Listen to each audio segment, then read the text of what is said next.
3 people.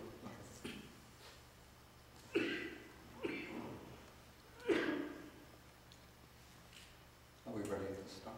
Yes. Okay. Okay, so we'll start first with the homage to the Buddha.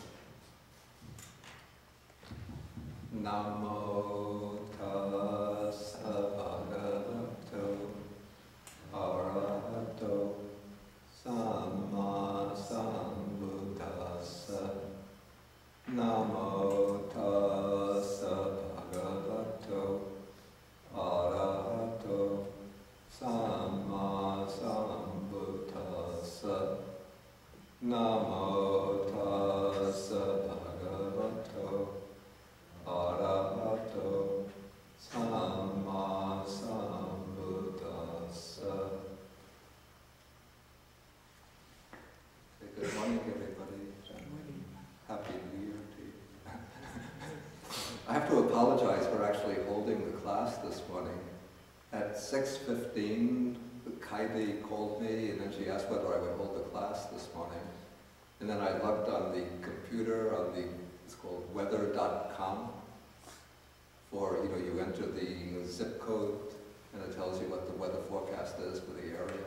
And it said just light snow showers, 70% of light snow showers. And so I thought the weather would be today like it was yesterday, just a little like dust, snow dust. But then when I stepped out at about 9 o'clock this morning, I saw it was snowing fairly heavily. So normally in this weather like this, I would have canceled the class. But the weather is not always predictable. Anyway, I thank you for coming. Some of you may be driven a fair distance to get here.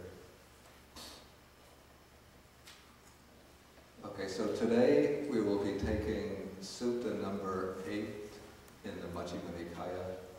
This is called the Discourse on Effacement, and this begins on page 123.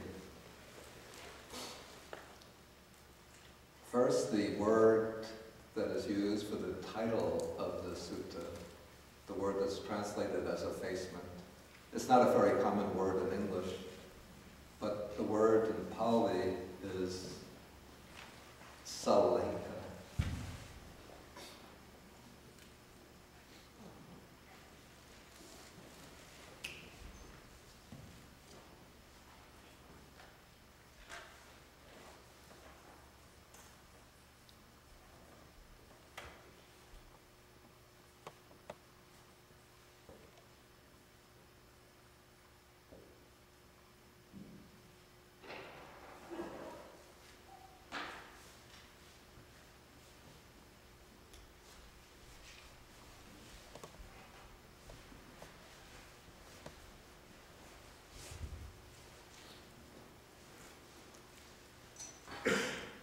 Yeah, the word Sallekha, it's based on the verbal form. The verb root is leak, giving the verb leakati, which means to scratch. And then the prefix sang sort of strengthens that meaning. And so the idea of Sallekha seems to be originally something like scratching off, removing something by scratching it away. So it takes on the sense of eliminating or erasing. And it seems to have been a term that was used maybe in the time of the Buddha, not only by the Buddha himself, but in the various ascetic communities that were flourishing during that period, to mean the process of eliminating defilements, mental defilements, often by undertaking ascetic practices, for example, by fasting for long periods, by wearing rough clothes, in some cases by going naked all the time,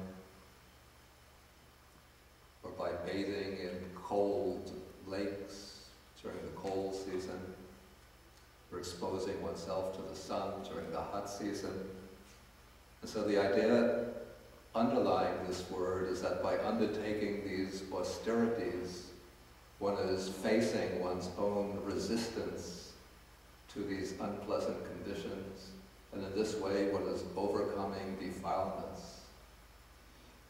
But the Buddha took this term and then gave it a new meaning, which accorded with his own teaching, which is the elimination of defilements not by undergoing these ascetic practices, which many of them the Buddha found to be actually useless for the purpose of mental purification, but rather eliminating the defilements by training the mind in certain ways.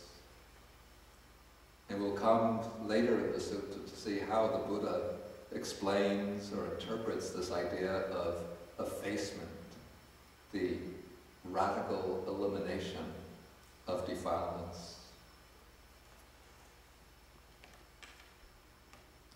Okay, so the sutta begins one time when the Buddha was living in Savatthi. This is the Jeta's grove, Anathapindika's monastery at Savatthi. And so one day, one of the Buddha's disciples, whose name was the Venerable Mahachunda, he was one of the great Arahant disciples of the Buddha. He came to the Buddha and he asked a question. And it seems since Mahachunda was already an Arahant, one who was completely liberated in mind, he wasn't asking this question so much for his own sake, but rather for the sake of his own disciples.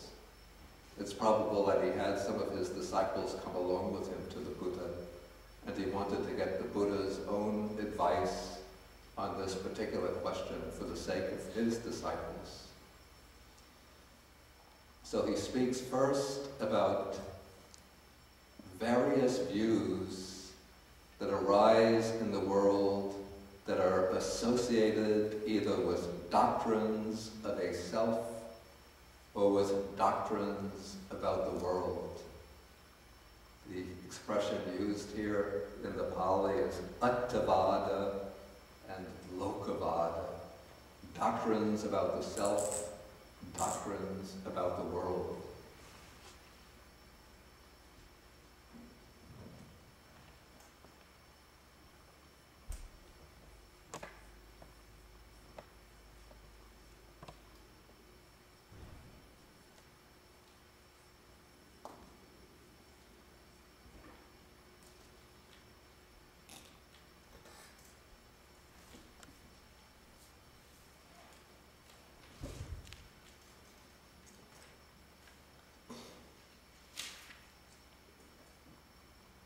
And these two subjects, these were the main topics of philosophical inquiry and speculation during the Buddha's time, perhaps for even 2 centuries or so before the arising of the Buddha.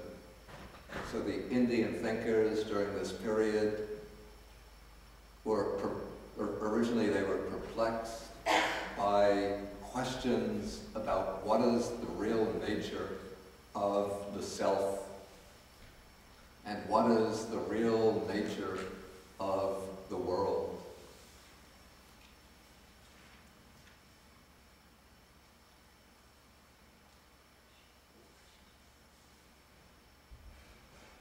Did you get a copy? The woman in the far back in the corner didn't get a copy. Okay, so they were troubled by these questions. What is the real nature of the self? What is the real nature of the world?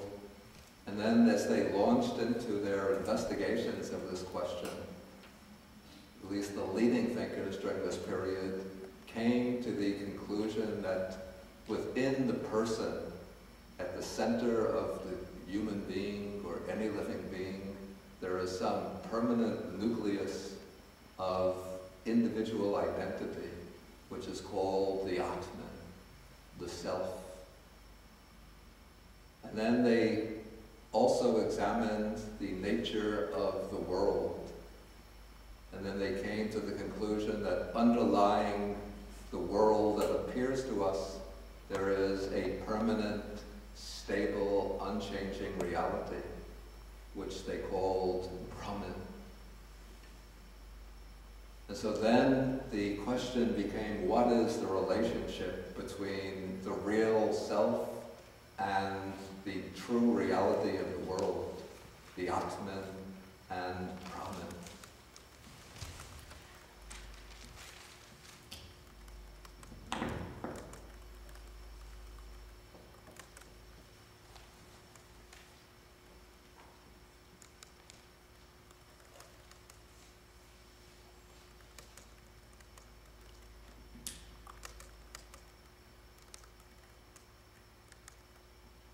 Getting the signal, low battery.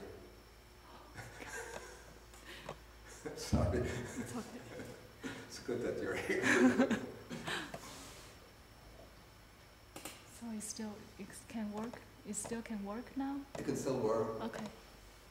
but my voice might start to fade out in a couple of Okay. minutes.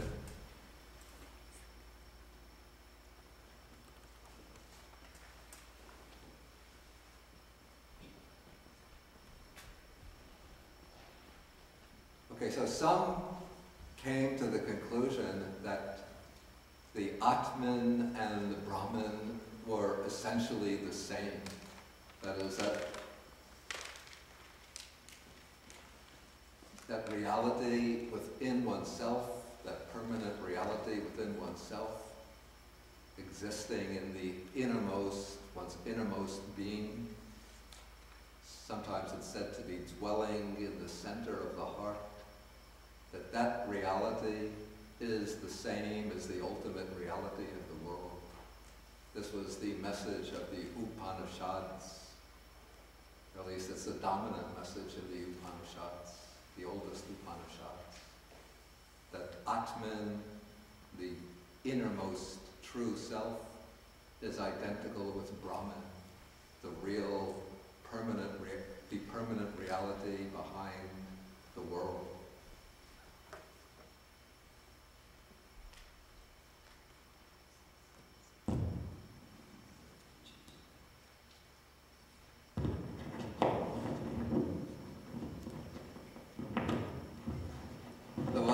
Other thinkers came to still other conclusions. Some held that the Atman and the Brahman, or the self and the world, were different, but each was a permanent reality in its own right.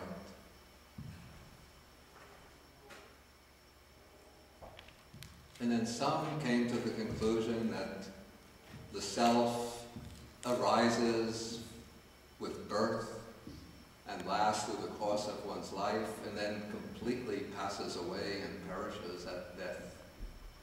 And so there was a wide variety of views about the self and the world that were thriving during the Buddha's time.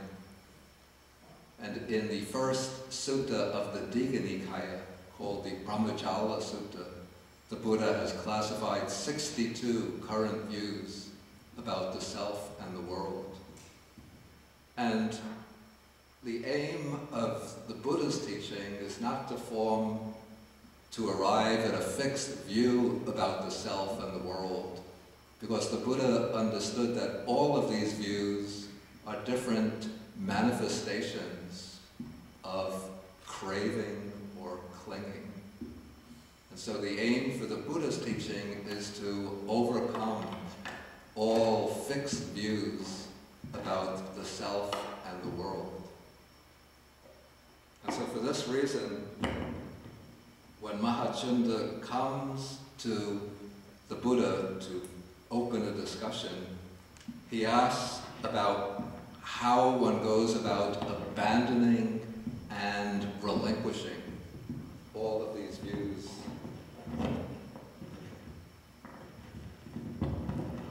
How one goes about abandoning and relinquishing all of these views that concern the self or the world.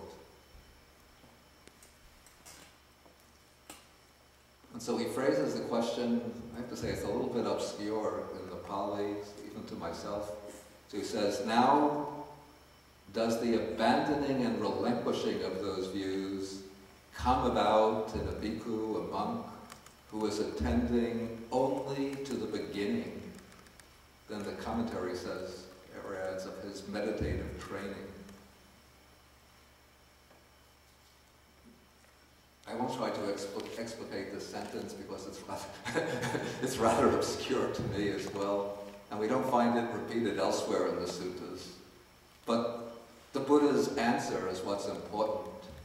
The Buddha says, as to these various views that arise in the world, associated either with the doctrines of a self or with doctrines about the world, if in relation to those views, if in relation to that object on the basis of which those views arise, which they underlie, and which they are exercised upon, if one sees this object as it actually is with proper wisdom, this is not mine, this I am not, this is not myself, then the abandoning and relinquishing of those views comes about. Okay, this is a rather complicated way of saying that, I'll try to rephrase this in a simpler way. The way to overcome all of these views that arise concerning the nature of the self, the nature of the world, is to contemplate anything on the basis of which those views are formed as this is not mine, this I am not, this is not myself. And according to the Buddha's teachings, when any views are formed about the self or about the world, they're all formed on the basis of what we call the 5 aggregates. That is, the 5 constituents of conditioned existence.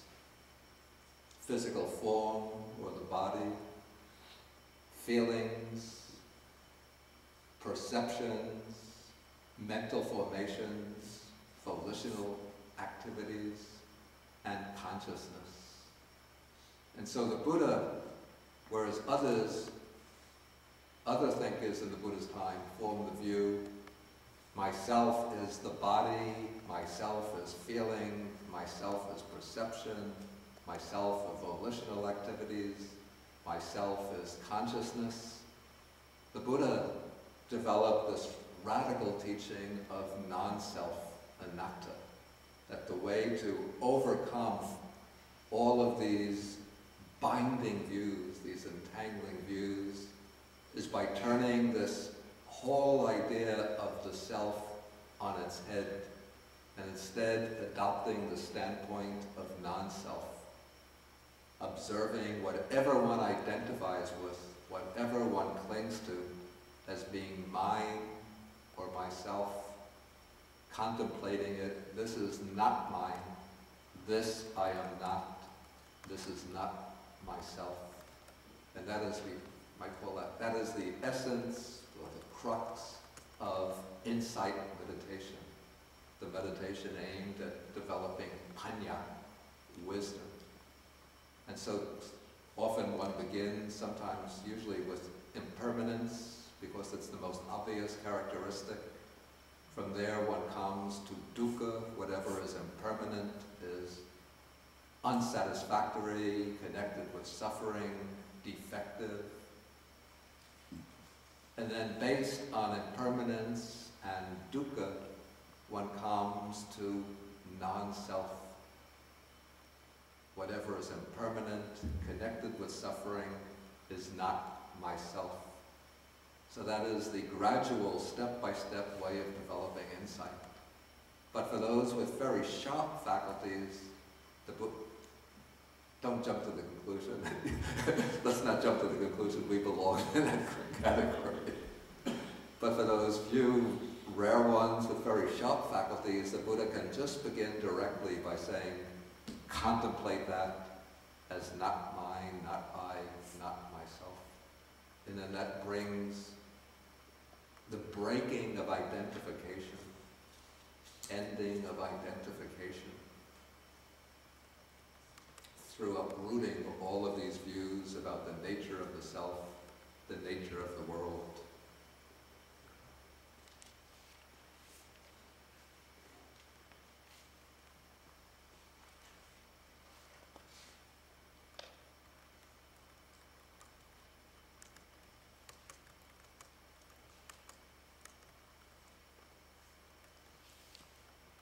Okay, now the Buddha, without being questioned further by Mahachunda, he enters upon a somewhat, it seems to be a different topic.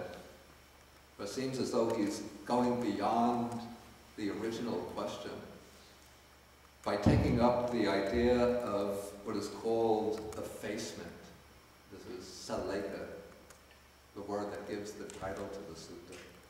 So it's a little bit puzzling. What is the connection between the way the Buddha continues the sutta and the opening question? It seems to me almost as if something is missing from the dialogue. Maybe something went on in the exchange that just wasn't preserved and transmitted. But maybe the connection is that the elimination of views about the self, that is perhaps the ultimate type of effacement, elimination. But what seems to have been the case, at least according to the commentary, is that some of Chunda's disciples, his pupils, were able to attain the higher meditative states of samadhi. And they thought that by attaining these states of samadhi, that they were practicing effacement, the elimination of defilements. And so the Buddha wants to make it clear that simply the attainment of samadhi by itself doesn't qualify as real effacement, the real elimination of defilements. So in the next section, he enters into the discussion of the 8 meditative attainments. First, he takes the 4 jhanas. These are the 4 meditative absorptions. I'm not going to explain the formulas right now. We'll take them up in a later class.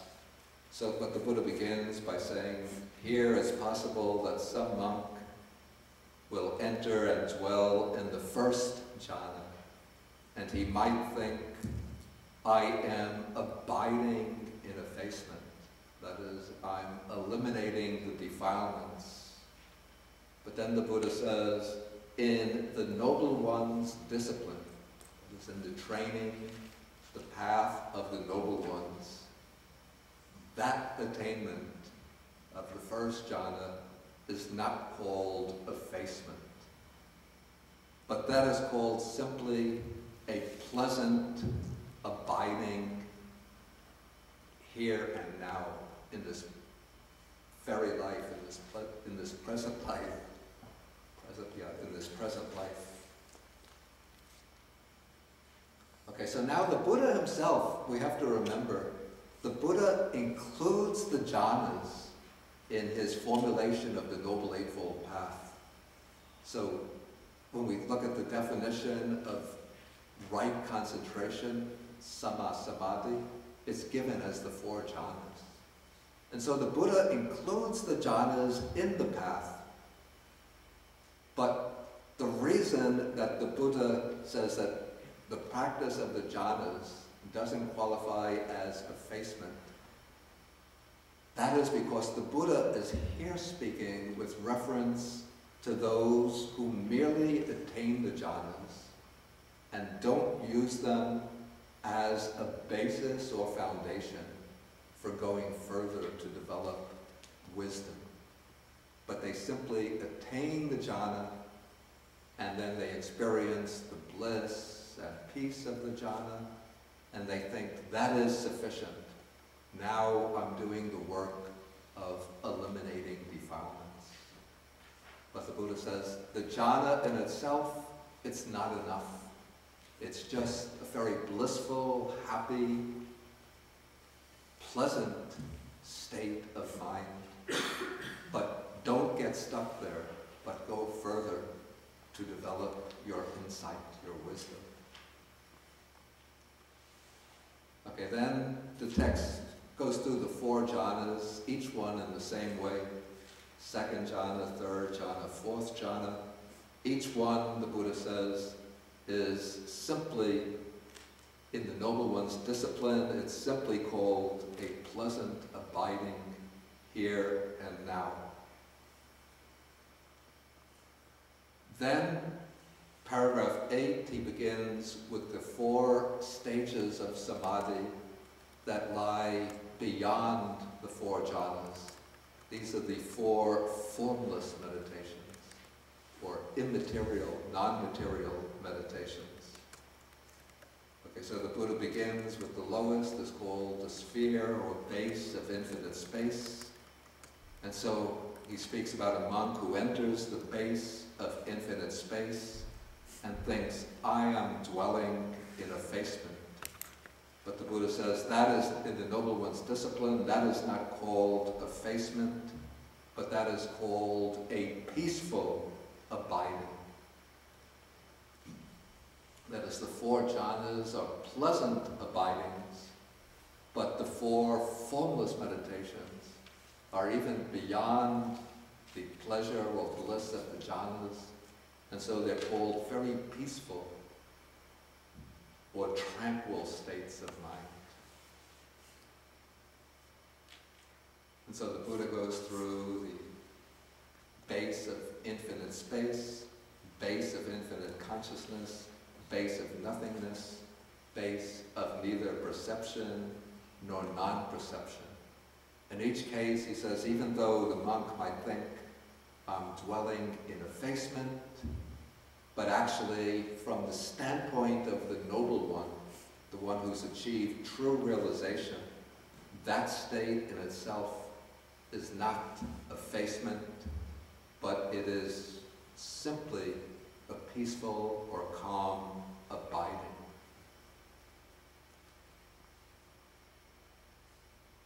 Okay, so now this, what we've covered so far, is sort of building up to the main topic of the sutta, which is what starts in the next section, and that is how effacement should be practiced in the Noble One's discipline. And so that now the Buddha begins the instruction, and we now come to 44 different aspects or modes of effacement. And so the Buddha begins by saying, it's an interesting formulation, others will be cruel or harmful here, but we shall not be cruel. We shall not be harmful, violent, or aggressive here. Effacement should be practiced thus. And so there are 2 things interesting about this first passage. The first point is that the Buddha begins with what is called avihingsa, which means harmlessness. Even the translation is non-cruelty. It's not exactly accurate. But vihingsa means harming others, inflicting violence or destruction on others. And so the Buddha begins with harmlessness, not harming others, as the foundation for the whole practice of his teaching.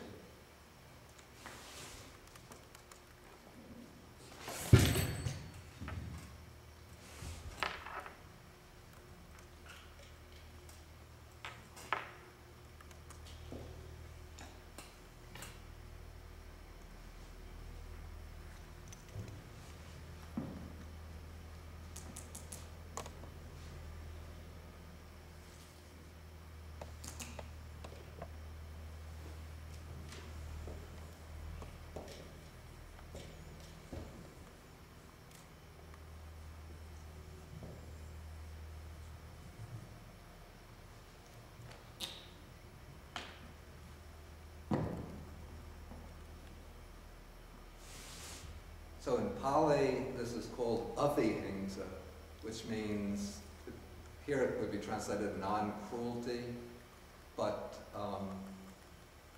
it might be better to translate it as harmlessness, not harming others.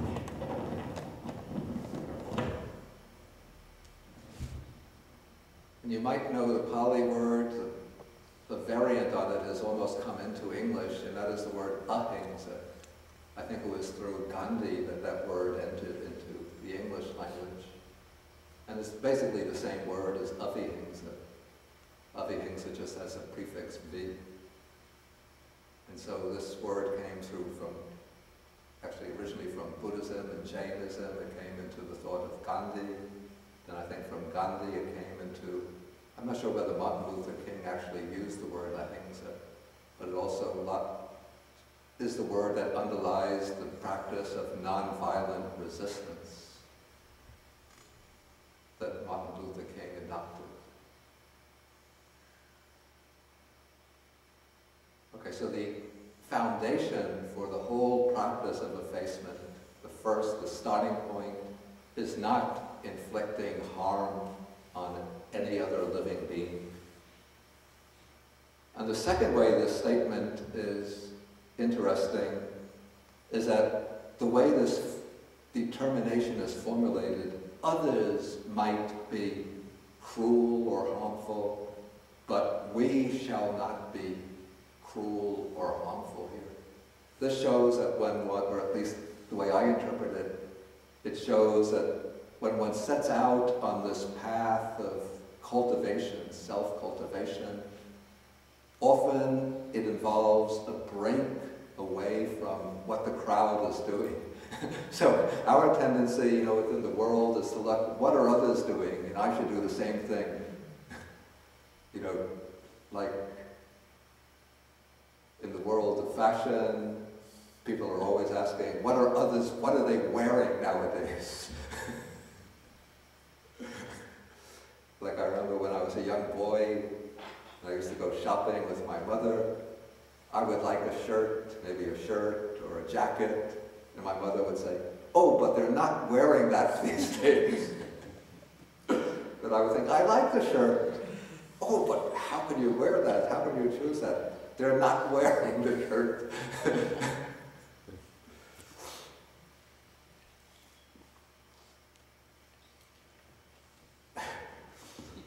And so it eventually reached the point where in my 20s I said, I want to wear a robe like this. And my mother said, but they're not wearing robes like that these days.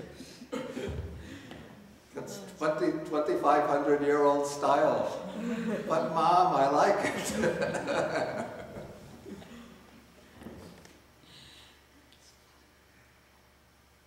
Okay, so now we might see other people acting violently, cruelly, harming others, but we have to make this determination, no matter how others behave, we won't follow in their footsteps.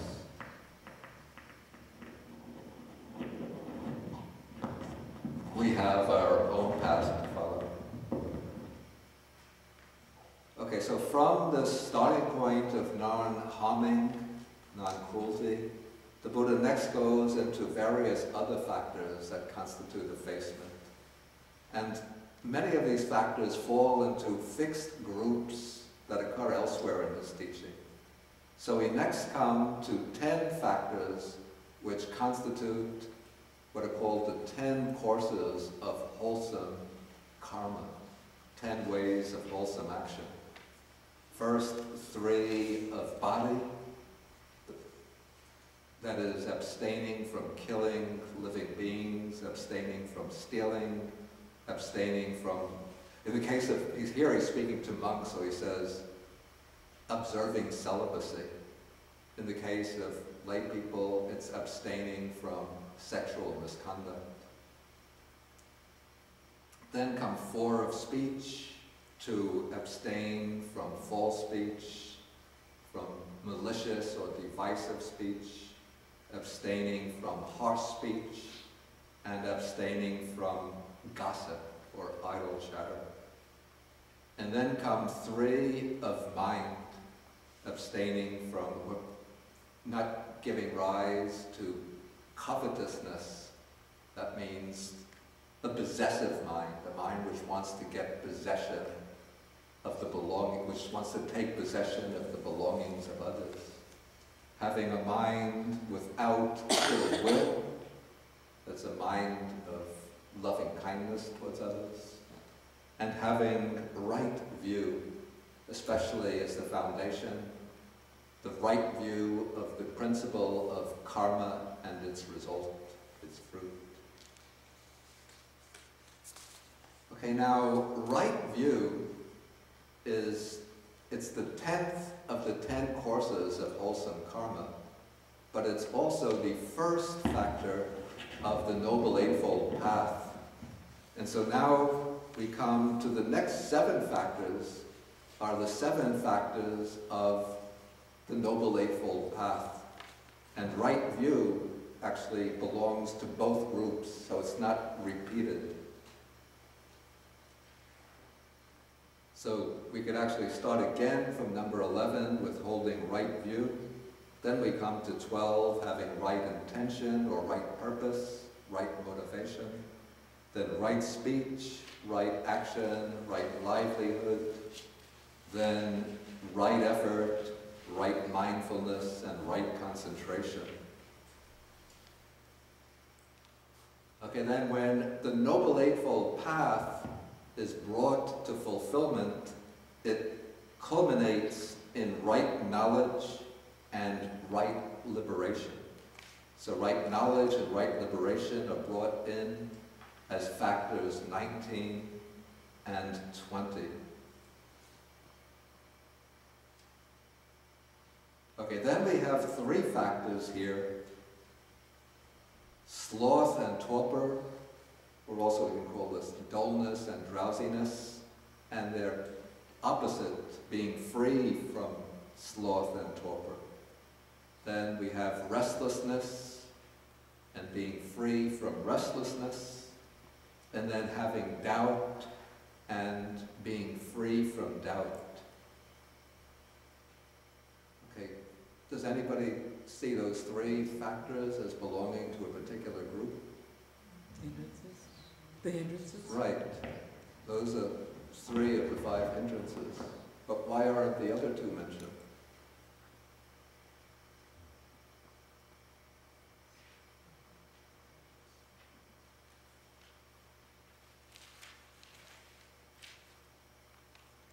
Any ideas? Well, they've already been mentioned. That's right. They were already mentioned. They were already mentioned under 9 and 10. So that actually often the first hindrance is mentioned as sensual desire in the suttas, but sometimes when it's expressed, that's expressed as covetousness. And so being free from covetousness includes being free from sensual desire. And then number 10 here is being without ill will. That means being free from the hindrance of ill will. So those 2 factors should be connected with numbers 21, 22, and 23. And so we have overcoming the 5 hindrances. Then we have a number of factors that you will recognize from the previous class. These are some of the 16 mental defilements mentioned in Sutta number 7, the simile of the cloth. So we have here not being angry.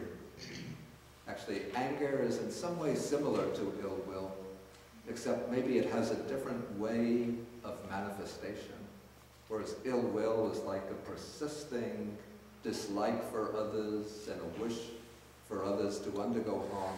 Anger is something which flares up.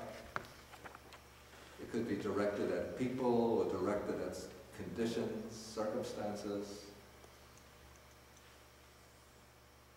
And it's a kind of boiling in the mind, which then can subside.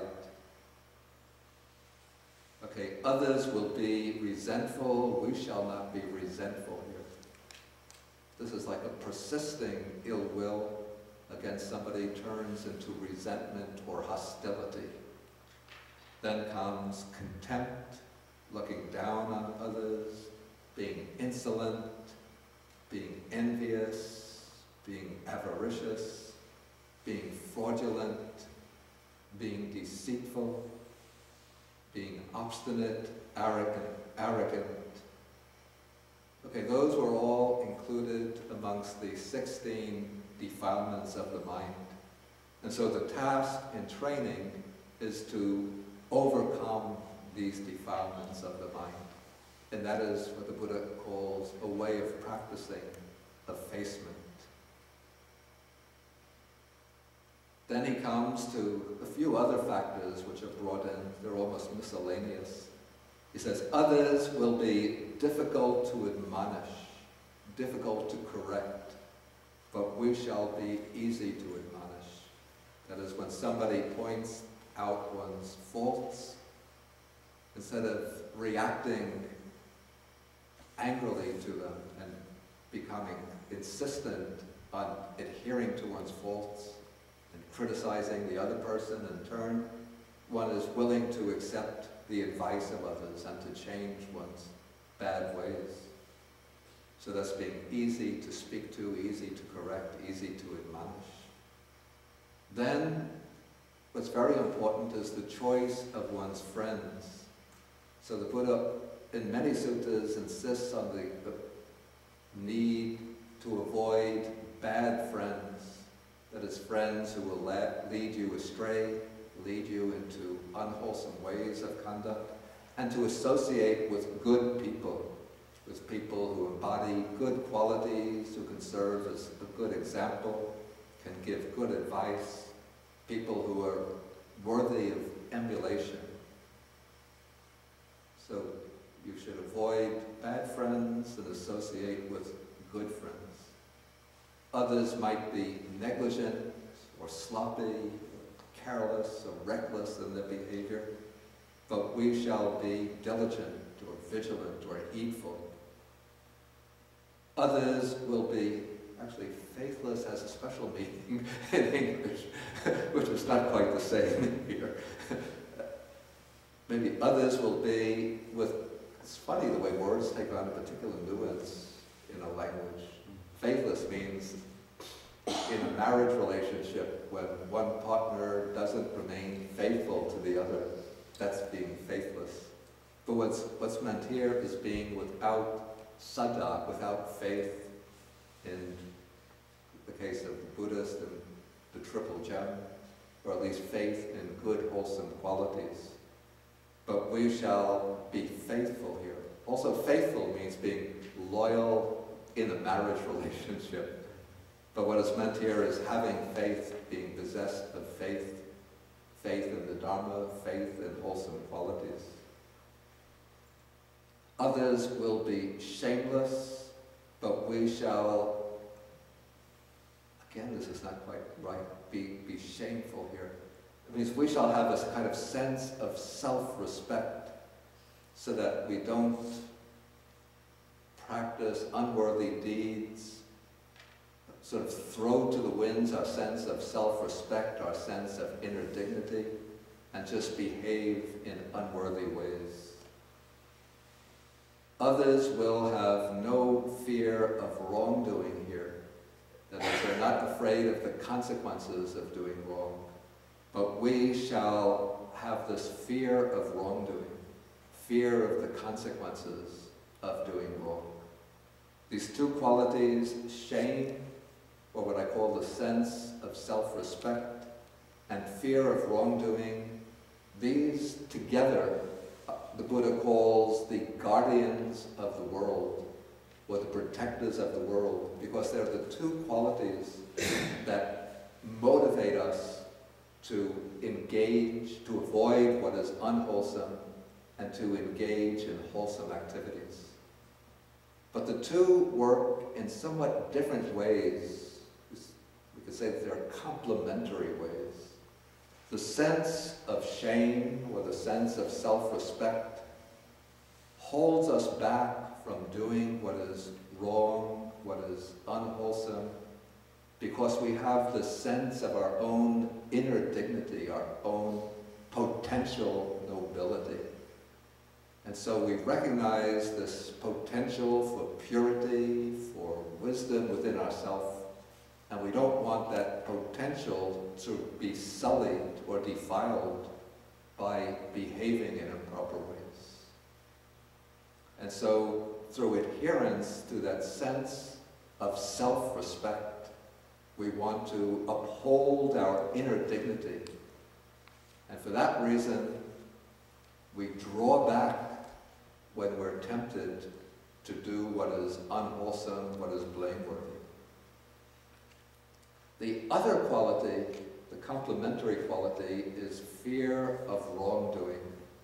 Or we might also translate this moral dread. I'll put these Pali words on the board.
Okay, what is called, or translated here as the sense of shame, or what I would call the sense of inner dignity, that is hiri.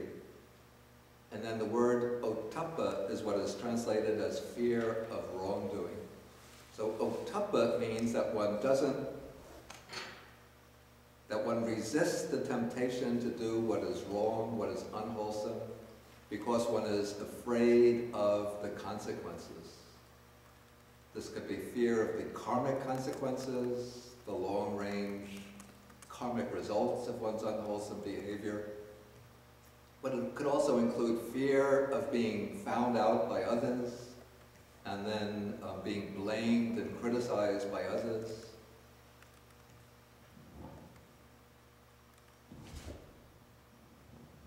Like, for example, recently, Tiger Woods, even if he didn't have the sense of hiri, a sense of shame or his inner dignity, but he didn't have the ottappa, the fear that his whole career was potentially going to be ruined once he's found out, and then he'll be ridiculed, blamed, criticized, everybody reading about this on the news, about this misbehavior. And so if he had that, then he would have restrained himself from his sexual affairs with other women. Okay, so these two qualities go together, the sense of shame and the fear of consequences.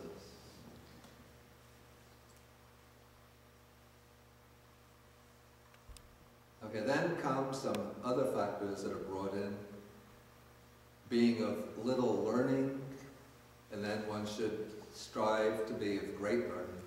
That should apply especially to you who've registered for this class. So always try to read the suttas, take notes, to learn the essential points. And then you become, over time, Bhikkhu Sutta, of great learning. Others will be lazy, we shall be energetic here. Others will be unmindful, we shall be established in mindfulness here. Others will lack wisdom, we shall possess wisdom here. Actually, these factors, faith, shame, fear of wrongdoing, being of much learning, being energetic, being mindful, having wisdom. 1, 2, 3, 4, 5, 6. You have 1, 2, 3, 4, 5, 6, 7. Those 7 factors go together into a group which are called the 7 good qualities. They're mentioned as a group in Sutta number 53 in the Majjhima Nikaya. Pali they're called the 7 Saddhamma.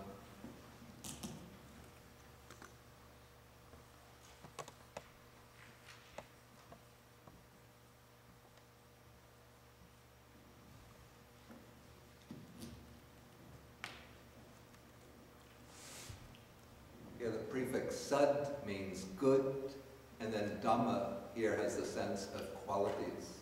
So these are 7 qualities of what is called a good person or a saintly person.